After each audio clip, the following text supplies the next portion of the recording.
Hi.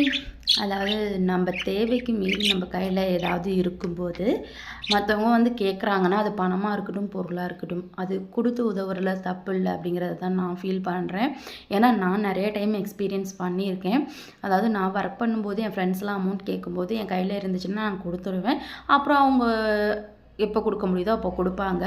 So அது மாரி நான் வீடு கட்டும்போது எனக்கு ரொம்ப நானும் இல்ல, நானும் என் சிஸ்டரும் சேர்ந்து வீடு கட்டும்போது, என் அம்மா, அப்பா ஆக்சிடென்ட் ஆனனால வீட்ல தான் இருந்தாங்க. ஒர்க்லாம் போகல.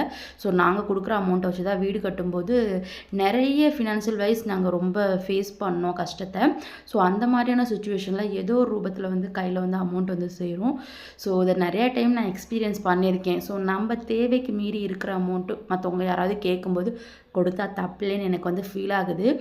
ஏன்னா, நம்மளுக்கு திரும்பி அந்த ஹெல்ப் கிடைக்கும் அப்படிங்கிறதுக்காக இல்ல. நம்ப போகும்போது என்னத்த கொண்டு போக போறோம்?